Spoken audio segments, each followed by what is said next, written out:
Struggling a little bit here. Let's just click go live. I did.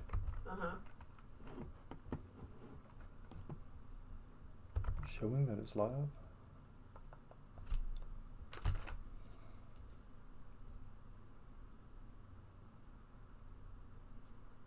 Okay, I just got a notification. I can see you. You can? Okay. Just give it a second now.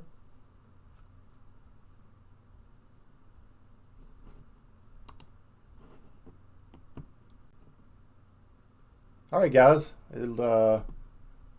Hopefully we're up. If you can hear me, let me know. Make sure that everything's working correctly. We've got a new setup in the studio today. So just pop in the comments and let me know if you can hear me okay. The audio sounds good. The video looks good. And so let me know how everything's working.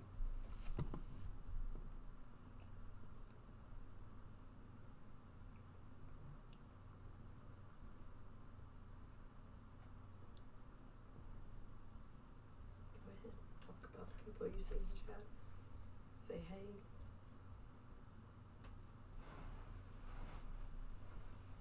Can you see your chat? Yeah. Is it everything look okay on my end? Okay. All right. Okay. All right, guys. So got a couple of things tonight.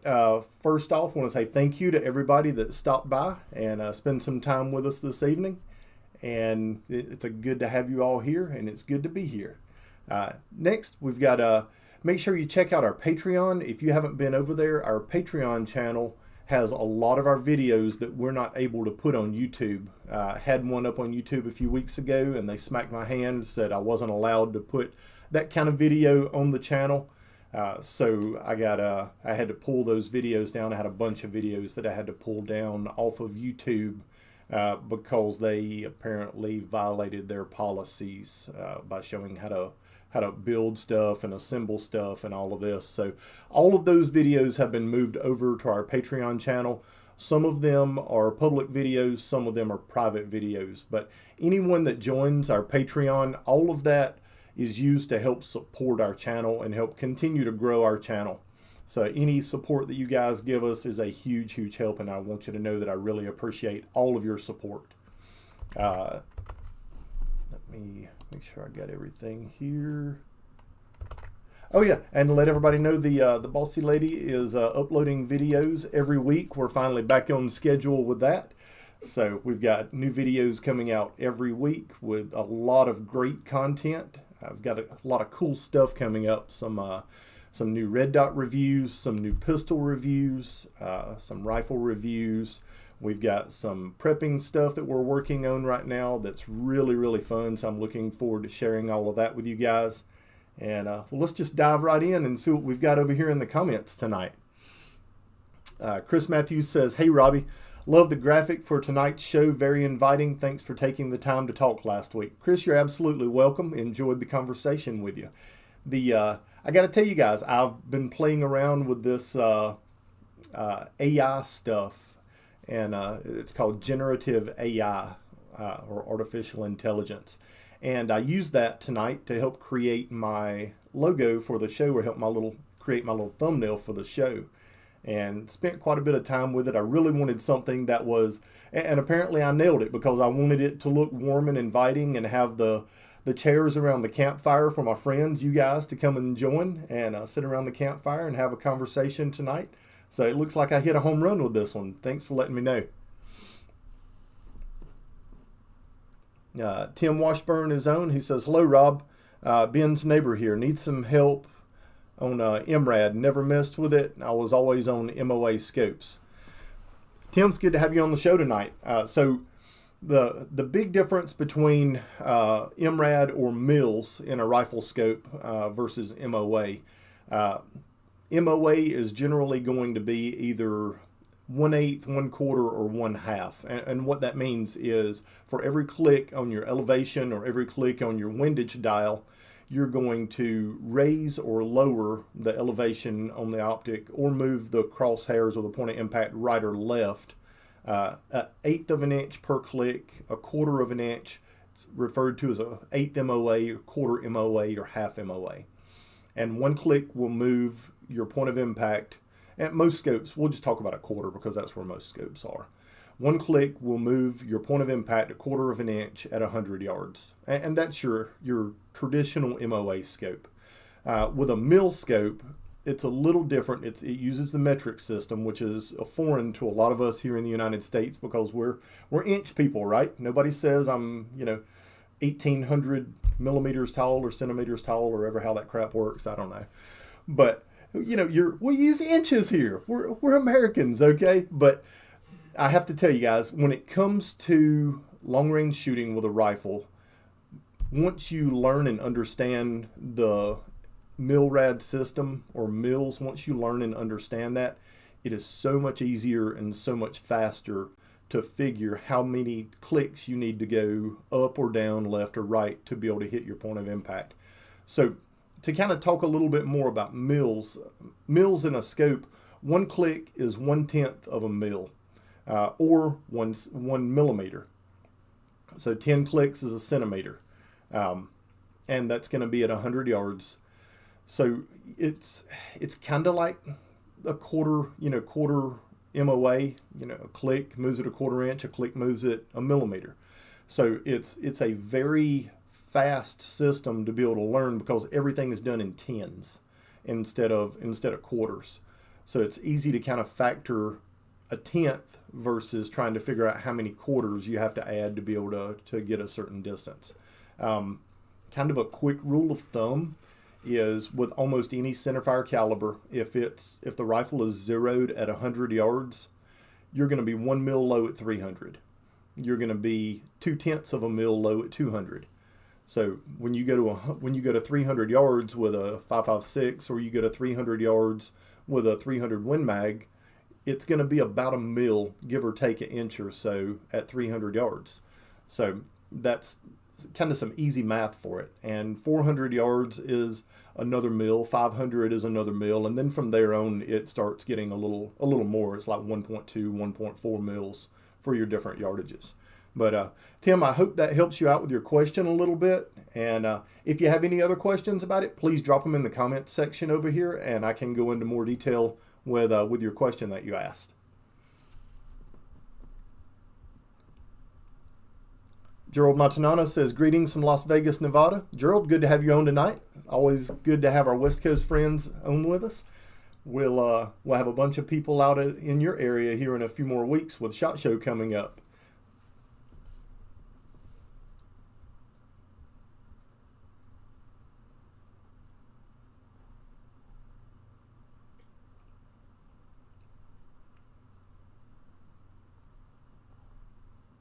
Guys, just want to throw this out there. If you can hear me okay and see my audio okay, just put something down in the chat that you guys can hear me okay and that you can see me okay.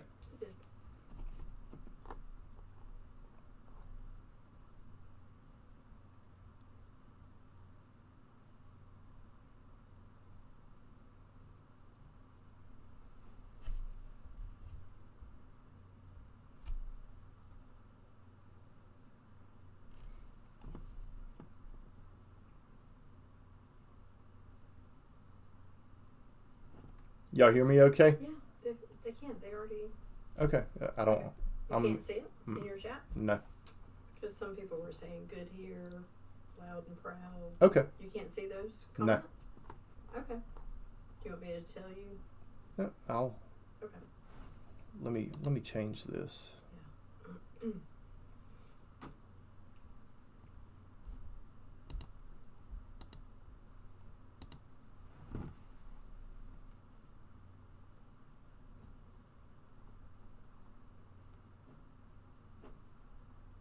Mm-mm. Okay. Do you want me to read some questions to you? Yeah, sure. If you can. Yeah, if you've got. Okay. Yeah, because I'm not seeing that. So anyway, we've got Tillman Family Farms here. Okay. John Richardson from Maine. Howdy, John. Dwayne Booth from Anderson County. Hey, neighbor. Russ Michael. He's from Pennsylvania. Let's see. We've got Jeff from Aiken. John's here. Jim here we go. Griner. Can you see it now? Got it. I had to pull it up on my other screen. Okay. I'm slow, guys. We've got a whole new system here, and I'm trying to learn it. So I got my new stuff pulled up here. There we go. It was hiding under a different tab. Tillman Family Farm figured it out. He said he's on comments that are before the live. Yes, yes, that's exactly right. Thank you, Tillman. Oh. All right, Billy Rose, first time from North Texas. Billy, good to have you on tonight. Herbert Oakley from just up the street in North Carolina. It's one of my favorite states in the entire country. I love it up there. If my wife and I get a few days off, that is always our favorite place to go, is the mountains of North Carolina.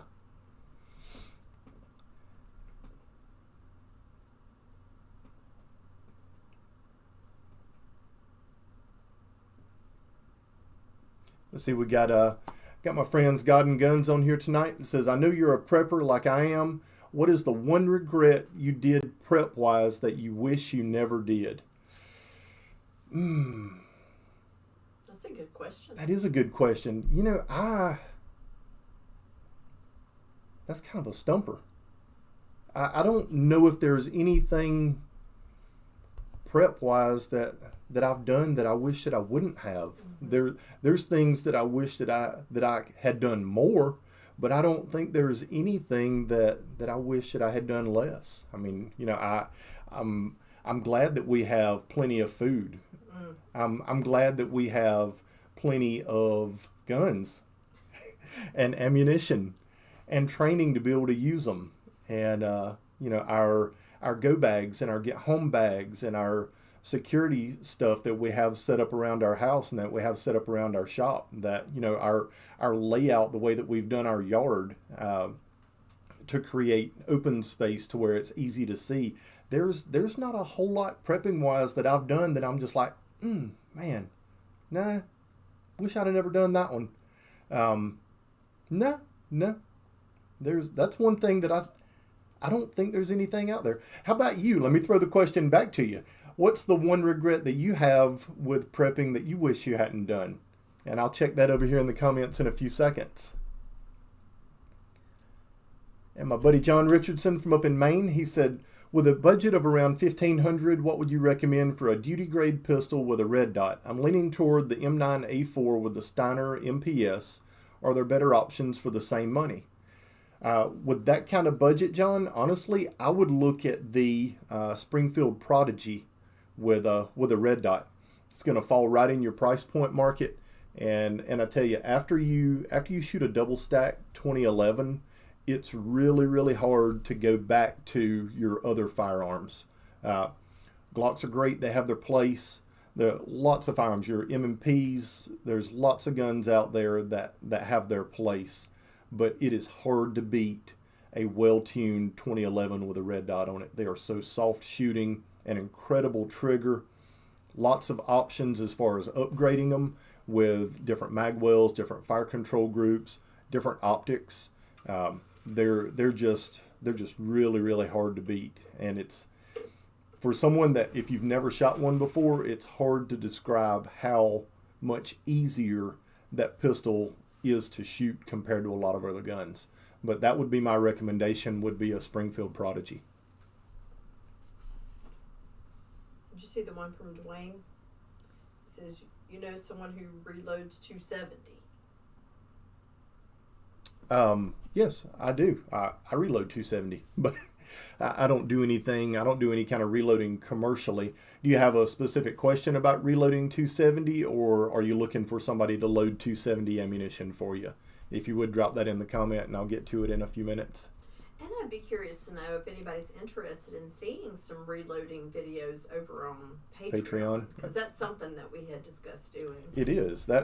So guys, Beth and I were just sitting here talking about the reloading thing, and that's a video series that we were looking at doing for our Patreon channel, just starting from zero, someone that had never reloaded before in their entire life, and building out an entire video series on reloading, both with pistol and with rifle, because there are some differences between the two.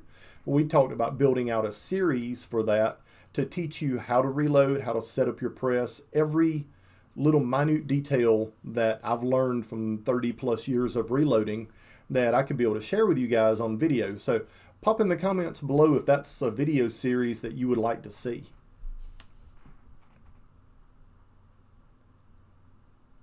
Get my scroll down here for a second.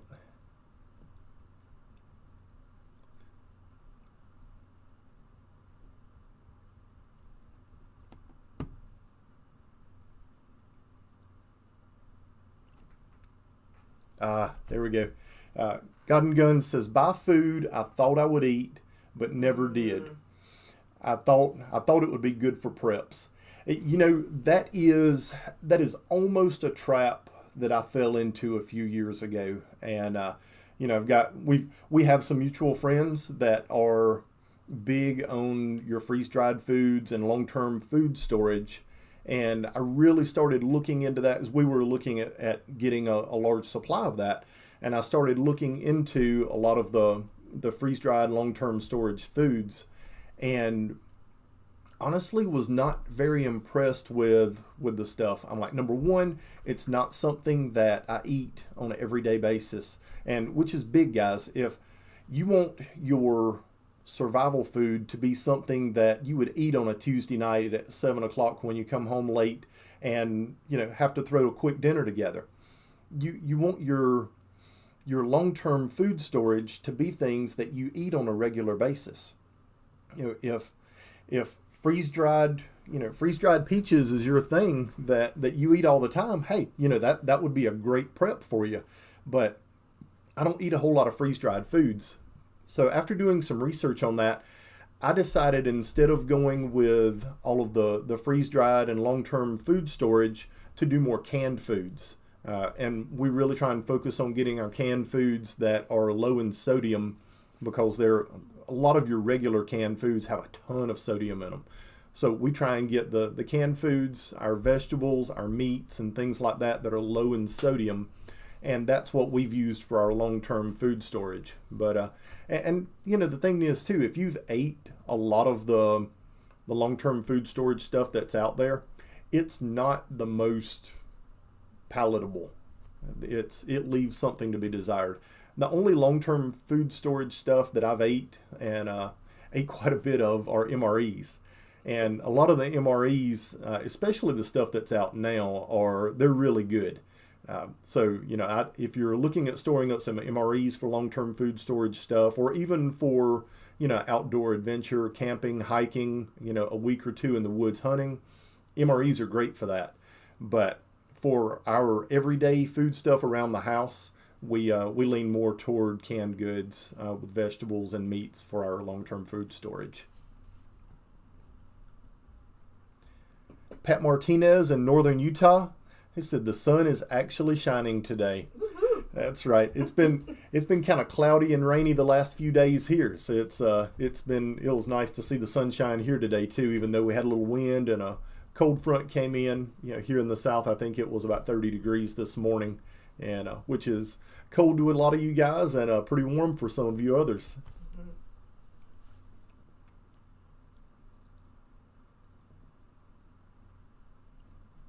John Richardson says platypus over prodigy. Platypus, I don't have any experience with that one yet. That is a new pistol design with some different internals and stuff compared to the prodigy. The prodigy is basically a grown-up version of a single stack 1911, it's been around. The prodigy has been around, or that design with the polymer frame or polymer grip and the steel frame and slide has been around since the early 90s with a company called STISV. They split, and but that's a well thought out design. It's a firearm that's really been proven over the last 30 plus years in competition, and I would always take a proven firearm over something new that somebody is just releasing. New guns are great. They're super cool. I usually wait for Gen 2s to come out. Just like with a car, you know, if Toyota's releasing a new Tacoma this year, complete new body package, complete new engine and everything, I wouldn't buy one for anything, because it's going to have to get all the bugs worked out of it. There's going to be problems. Always wait for the second gen to come out where they've got most of the bugs fixed before you buy it. RA says, great idea on the reloading video series.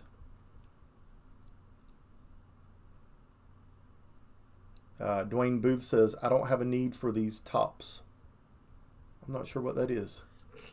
But, I don't know. Is my top nut? You want me to do a little strip over here? I don't know. I'm lost on that one. Dwayne, you're gonna have to elaborate on that one, bud. Yeah, Mr. Landfill says, strange. I was on a live of yours, still waiting for you to start. Interesting. That was probably just an error on our part. Yeah. Sorry about that. Yeah. Just figuring this out. I totally dropped the ball on that one. I'll do better next week, Mr. Landfill. I'm sorry. Tillman Family Farm says, my wife and I have been homesteading for at least 18 years. We have always been a year ahead on food. One day we realized that we are just preppers. That's awesome. Yep. That's the thing. That's kind of the way that I grew up. We grew up farming and everything, and we grew what we ate, we raised what we ate, and it was just normal. That was just normal life for me growing up. And as I got older, I'm looking at all this stuff, watching all these things on TV, and I'm like, wow, I'm a prepper and didn't even know it. Oh.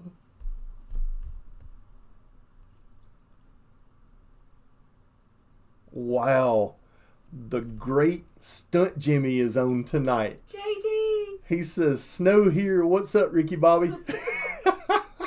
I left my little helmet at home, bud. It's good to have you on tonight. Semper Gumby jumped in. He said, I'm in. Good. Gerald Montanona, U.S. Army veteran from Iraq and Afghanistan. Robbie, what do you recommend for level 4 plates and a tactical plate carrier?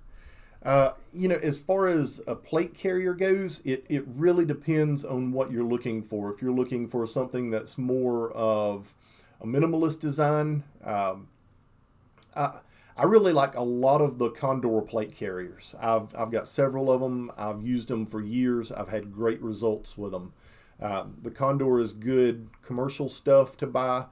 If you can pick up some military surplus stuff, if you're around any military bases, a lot of times you can pick up current issue mil-spec stuff that you can use. And a lot of that you may already be familiar with that type of kit. And then as far as plate carriers go, or plates go, level 4 plates, there's a lot of stuff out there. I would do a little research, find out who's making, and I know the answer to this and can't remember the name of the company, but your level 4 ceramic multi-hit lightweight plates are, I think they're about 4.5 pounds right now is what the current set that I have weighs. But that would be something that would be what I would look at. Just look at the weight of them, look at the size. And I always tend to go bigger with my plates versus smaller. I'm a big guy, so I try and get the biggest plate that I can possibly get. And even if I was 5'9" and 160 pounds, I would still go with a large or an extra large plate just because it gives you a little more coverage. And then look at most of your plate carriers are going to accommodate at least a large plate. So as far as giving you a specific name brand that I would go with, I don't have one of those offhand, but I would look at the ceramic multi-hit plates that are out there. I tend to stay away from the steel plates. They're a great budget alternative, but if you can swing it, go with the ceramic plates. You're going to have a lot less spalling. You're going to have a lot less risk of injury, and the ceramic is going to help to absorb a lot of the energy of the projectile hitting you. Semper Gumby says, good evening, bud. Got my neighbor Tim Washburn on also. Yes, sir. We had a conversation a little bit ago, and like I said, Tim, if you have any other questions about Milrad, just drop them in the comments below, or if you still have questions and need to deep dive it a little more on the telephone, give me a call later this evening and we can discuss it. So Dwayne says, look above that comment. He had put in 6 by 5 earlier. Is that what you were talking about, Dwayne? He said he didn't need the tops. 6 by 5. Gotcha. Loud and clear.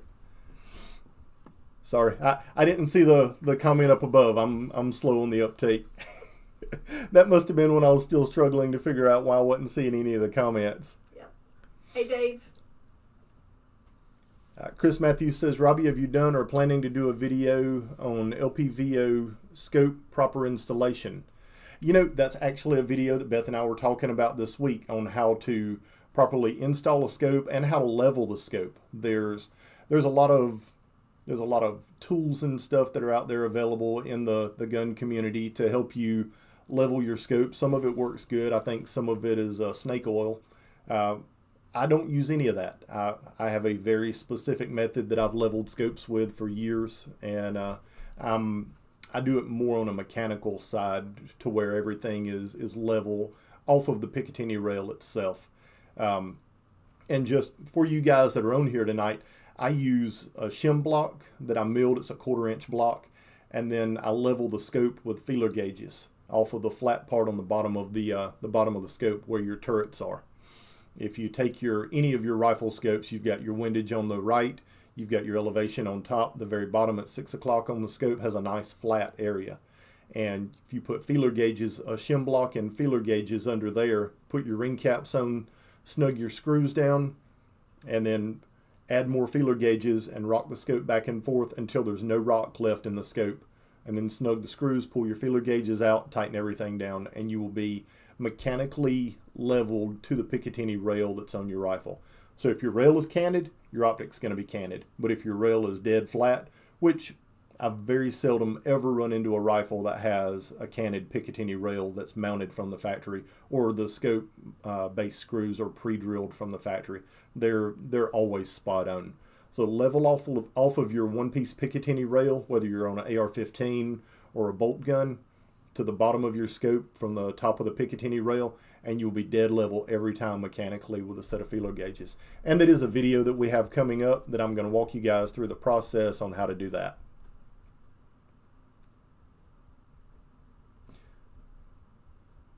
James Dunn said, hey, bossy lady. Hey.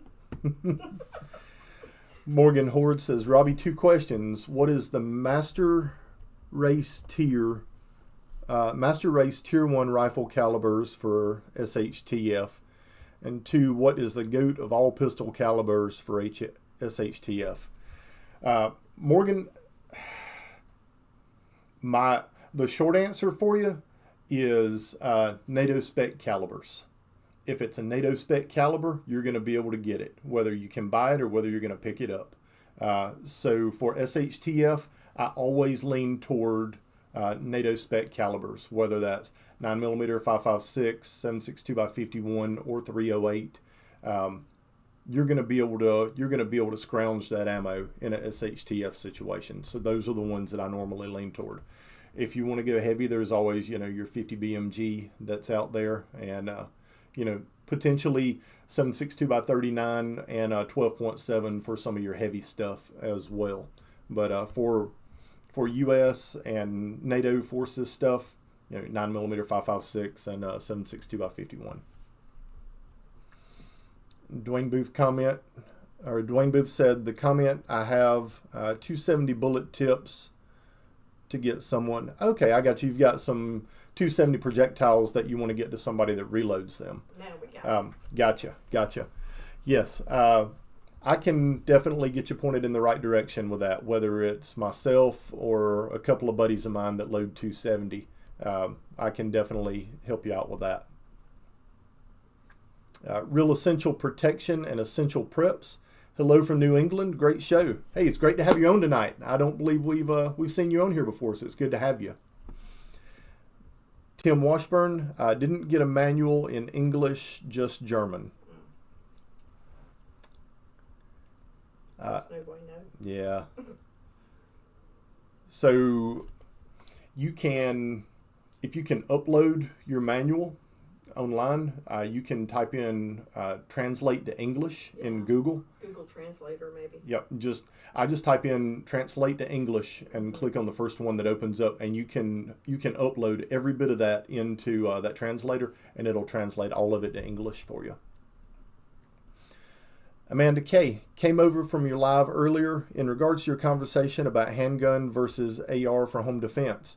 What are your thoughts on pistol ARs? Got one just before the ban and love it, but curious.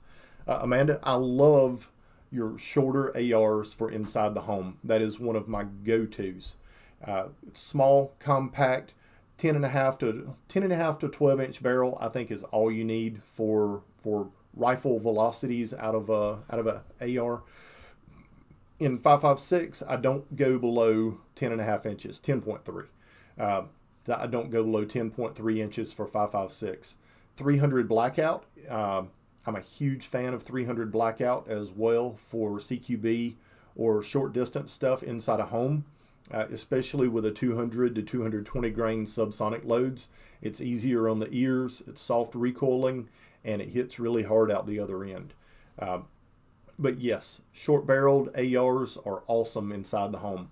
One thing to remember if you've never shot a AR-15 indoors is there's a lot of reflective sound off of that muzzle blast. It can be disorienting. It can shake you to your core when you pull the trigger and you're not expecting it. It's completely different than shooting outdoors. The overpressure from the muzzle blast inside a home is tremendous. So if you are using an AR or any larger centerfire caliber rifle inside your home for home defense, you definitely want to make sure that you have some type of hearing protection around your rifle that you can grab and slap on your head. Either that or a suppressor. So suppressor is ideal, but if not, hearing protection, and I prefer something with electronic muffs that magnify the sounds around you so you can hear things going on, but when you shoot it clips out and clips the loud bang from the rifle. And Amanda, hey, thank you for stopping by tonight from the earlier show today on a Sensible Prepper. Billy Rose says, I would vote for the reloading series. Okay. Billy, that is going to happen. We're going to get started on that. Now, Arthur Quintana says, hey, Robbie, driving home, listening to the live stream. Thanks for being live. Arthur, thanks for jumping on tonight, bud. It's good to have you here. Now, Neil Moody says, we have a natural spring that runs beside our bug out camp in northern New England mountains. Nice. What is the minimum purifying steps that you would take before drinking or using to cook? Thanks, Robbie. So the minimum that I would do would be some bleach, and use bleach to purify the water. That would be the minimum. You can use, depending on how clear the water is, if it's got some sediment and stuff in it, you can pre-filter the water, and then a little bit of bleach. You can bleach it while it's in your tank before it runs through the filters, or you can bleach it after it comes out to kill any kind of bacteria that's in it. There's some formulas online for using chlorine bleach to purify your water, and it doesn't take much. It's only a drop or two for a gallon to purify it. But so pull up the formula on there. But for me, if the water is crystal clear, you don't have any kind of sediment or anything in it, I would just use bleach to purify it.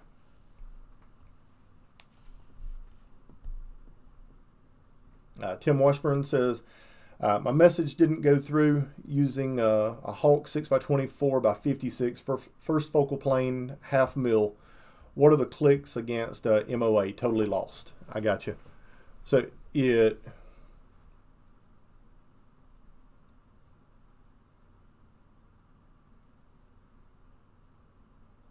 it should be, that scope should be done in 1/10 of a mil clicks. Half mil clicks. Half mil would be pretty big. That would be a lot of movement. So you'd be moving it. I'll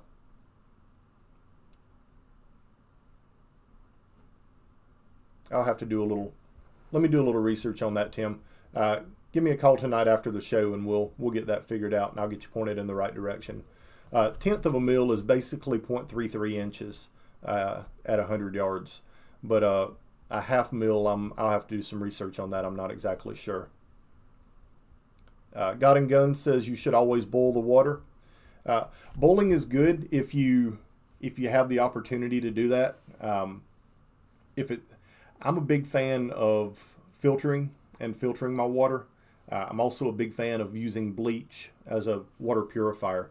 Boiling water works, and it works very well. The downside to boiling water is it takes a lot of energy to be able to boil water. And it takes, you're looking at a gallon of water per person per day to survive, not including bathing and cleaning and stuff like that, but just your drinking water is about a gallon a day.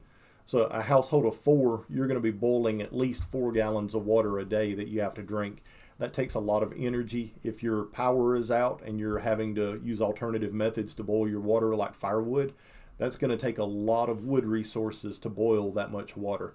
So I always try and be as efficient as I possibly can with everything that I do with my preps. And if I can do something that takes less energy from myself and less energy from everything else, my fire, I'm not having to use as much of my firewood and everything to be able to boil water, and I can purify it with bleach, I'm going to go with the less invasive, easier option that's still going to give me good results. Maybe just like a little dropper. Yep, that's it. A good idea to just have. a little eyedropper. Yeah. Yep, for your bleach container. So you just have a little tiny bit. Yep. Yeah. James Nelson, first time on the channel. Great live so far. James, good to have you here tonight, bud. Jeff, Norma 9mm MHP. I'm guessing JHP.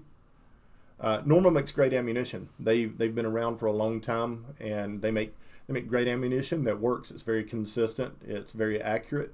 I'm a fan of Norma, so yeah, I wouldn't hesitate to carry that. Amanda Kay says, every member of our family has the electronic muffs. After 3 years, I finally got the husband and kids on board with preparedness. I'm an ex-trauma nurse with a high interest in field medical practices. Yes, absolutely. Having those medical skills in a SHTF situation, or even natural disasters or anything, having those medical skills is a great asset for yourself as well as your family, and maintaining your hearing, which is something that I have a lot of hearing loss from decades of shooting from the time that I was about 6 years old all the way up until now, and I really didn't realize that I was having a lot of hearing loss from it until just a few years ago, and my wife aggravating me perpetually. I kindly let you know. She nagged me would be the correct term. that I have a hard time hearing, and apparently I have a hard time hearing the tone of her voice, the nagging tone of her voice. If you husbands out there understand what I'm saying, okay? But so I used to always wear plugs. I was not a muff fan. I always wore just earplugs when I was shooting, and whether it was training or competitive shooting, practicing, everything behind a gun, I always just wore earplugs. And earplugs work great at knocking down the sound level, but the problem is the thin skin under your ears, you still get the concussive impact, which still causes hearing damage around your ears. And that was something that I didn't realize and that I didn't understand until later on in life. So now when I go to the range, it's plugs and muffs over the top of that to help protect what hearing that I have left, so I can at least catch every third word that my wife says. But way to go, Amanda. That's awesome.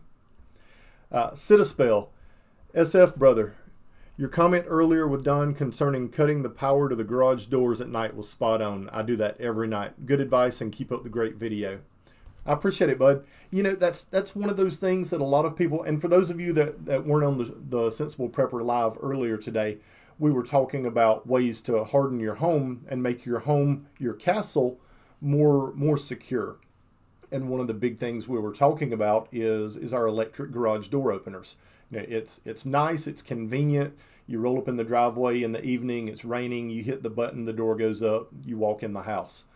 The thing you run into is, one, you've got the cord that hangs off of the door. It's easy for someone to snake a clothes hanger in there, hook that and pull it, and they can unlock your door and be able to raise your garage door.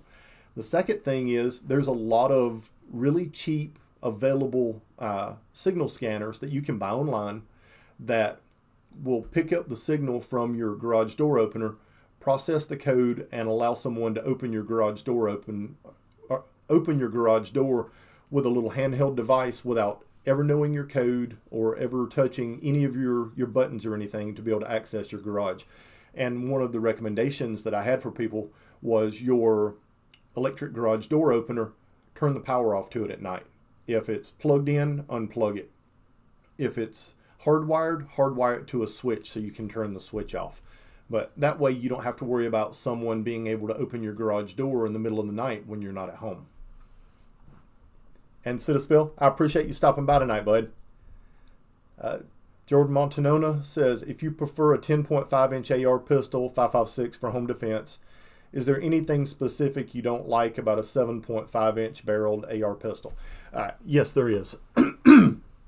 10.5 inches still gives you over 2,000 foot per second muzzle velocity with a 55 or 62 grain projectile. And it will with a 69 or 77 as well. When you drop down to the 7.5 inch pistol barrels, you're only getting about 14, 15, 1,600 foot per second of velocity. And that coupled with a really small lightweight projectile, to me, you're not much more than what you could be with a 22 Magnum. You could do the same thing with a lot less muzzle blast, a lot less overpressure with a 22 Magnum out of a handgun or out of a rifle that you're getting out of the 7.5 inch barreled AR. So I like to try and keep my muzzle velocity with my AR-15s, my centerfire 5.56s, over 2,000 foot per second, and the only way to do that is to be at 10.3 inches or longer. Sipper Gumby says, I haven't done a review on purifying water yet. There is a company called Guzzle H2O. It's a portable water purifying kit. Only drawback is it's pricey. Great filter system. Isn't that the truth about everything good in life? It's expensive. I went to Guatemala on a mission trip a few months ago, and with some of the research that I had done, the water down there, they have a lot of issues with pollution and contamination with their water. And I did a lot of research on water filtration systems before I went down there, and I ended up purchasing one of the Grail water filtration systems. It's an outside bottle that you fill up with water, and then you've got an inner bottle with a filter on the bottom of it that goes inside. You stick it on top of your filled bottle and push down, and it forces the water from the outer sleeve through the filter into the inner part and purifies it as it goes through, so you have clean drinking water.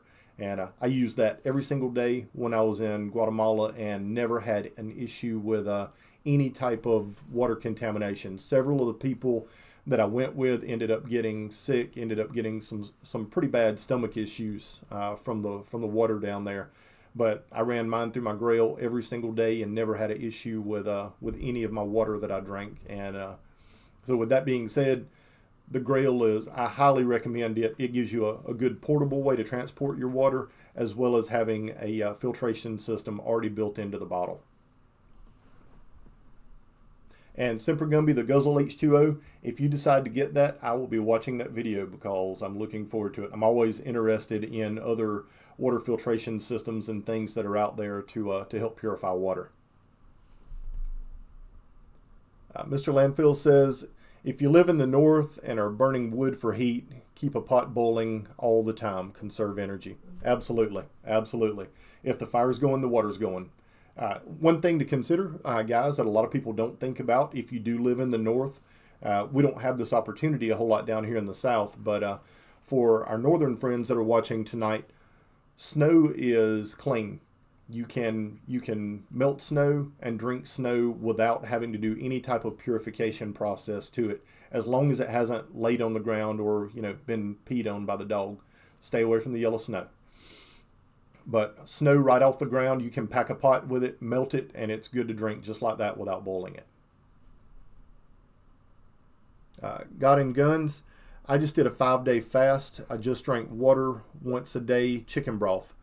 If you have pepper, I suggest you do this. You will learn a lot about yourself. I did it for spiritual reasons. That's a good idea. That's a great idea. And it's kind of funny that you mentioned that. I've been on a little bit of a health kick myself. I'm down about 20 pounds or so, and I've been fasting, intermittent fasting, as well as doing some 24 and 36 hour fasts in the last few weeks as well. And you're absolutely right.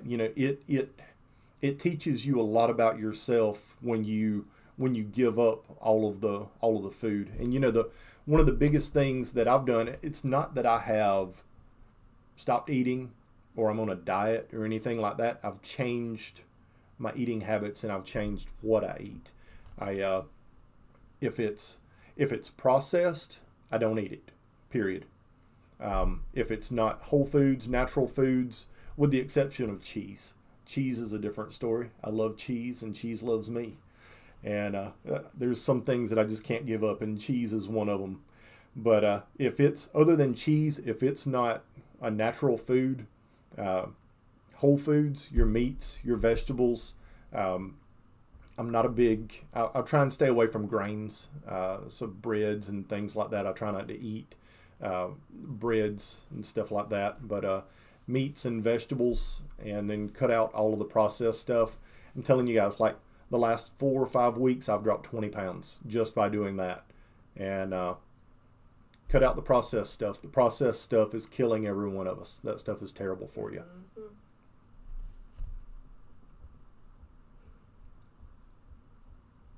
God and Gun says, if you're a prepper, I suggest you do this. You will learn a lot about yourself. I did it for spiritual reasons. Yes, and if you're a Christian, fasting is something that's talked about a lot in the Bible. Jesus fasted.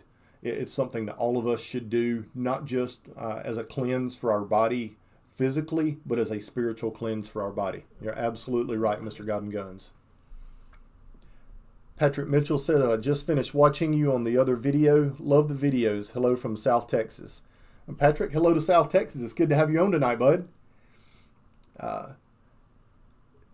Jeff, MHP, monolithic hollow point, 1,312 foot per second, 413 pounds of muzzle energy. PSA has them on sale today, $7.99 a box. Order some knowing nothing about them. If Norma makes it, it's going to be good ammunition. They've made excellent hunting ammunition for decades. And it's probably only been the last 10 or 15 years that they've moved over into the defensive market, making handgun ammunition for defensive use. But dude, $7.99 a box, that's a killer price for it. I would definitely stock up on some of that. And 1,300 foot per second, that is smoking out of a 9mm. Porky Prepper says, I'm part mouse myself.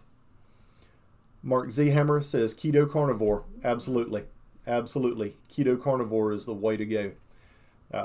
And, you know, the big thing with keto and with carnivore is, you know, you eat all you want. I mean, I eat until I am absolutely stuffed. When I eat to the point that my nose starts running, that's my fill level, and I'm done from there.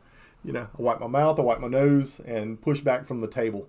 But that's one of the awesome things about eating clean like that is you walk away from the table and you're completely full. But the good thing is, unlike when you just eat all the processed crap food and carbs, you walk away from the table and 2 hours later you're hungry again. You can eat like that, and you're really not hungry again until 24 hours later, 18 to 24 hours later. So, yeah, the clean living, clean foods is it's absolutely the way to go. And guys, I'm telling you, do it for a month. You won't believe how much better you feel. You know, if you're tired all the time, if you're lethargic all the time, you just don't have any energy. You're in a brain fog where you just can't seem to focus and nail down on things. Your brain's just kind of all over the place. Eating clean will help with every bit of that. One of the biggest things that I've noticed is how well I sleep at night. I told my wife the other morning, I went to bed, went to sleep, woke up the next morning, and I was still laying in the exact same position that I was when I went to sleep. And I was like, you know how long it's been since I have slept in the exact same position all night without tossing and turning and waking up. It's been years. And I sleep like that every single night now. It's made a huge difference.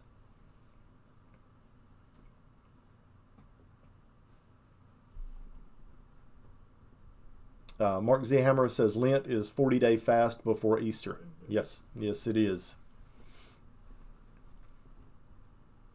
All right, guys. Well, we're getting on toward the end of the show. I think we're going to go ahead and start wrapping things up for tonight. So I just want to say thank you again to everyone that stopped by.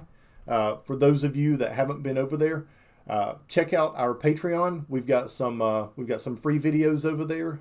We've also got some paid content. All of our paid content, our Patreon subscribers, that helps us to continue producing awesome content for you, and then gives us a place to be able to put all of our videos that we're not able to store on YouTube and show you guys there.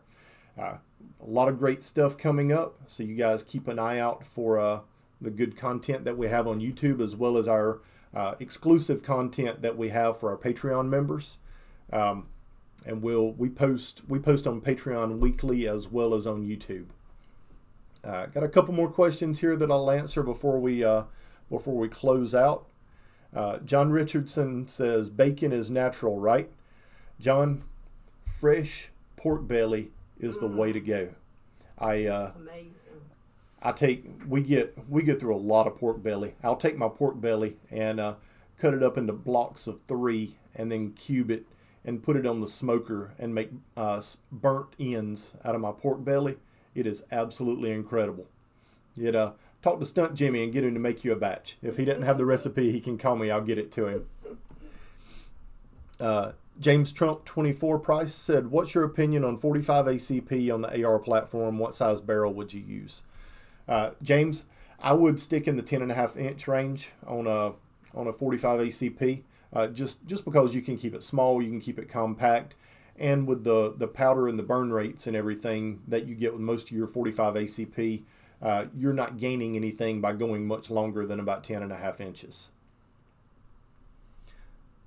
Porky Prepper said, one of my shooting buddies never eats anything between 6 p.m. and 7 a.m. That's my wife. She does not eat. Basically, her rule of thumb is when it gets dark, her belly's done. And I try and be like that, but every now and then I need a little late night snack, some pistachios or something to tide me over until the morning. But yeah, that's a great idea. Not just doing that 12-hour fast overnight. And Mark Zehammer says, at John Richardson, bacon is perfect for the keto. Yes, it is. Beef, butter, bacon, and eggs. DB from South Florida checking in. DB, it's good to have you here. And Semper Gumby says, can't wait for your Christmas biscuits and gravy, bud. Thanks for a great live. Hey, guys, if you haven't checked out my video on our Christmas casserole, it's on our YouTube channel. With the holidays coming up, make sure you check that one out. It is a go-to recipe in our house every single year. That's our splurge. That is my Christmas splurge. With I will be eating some carbs that day for sure.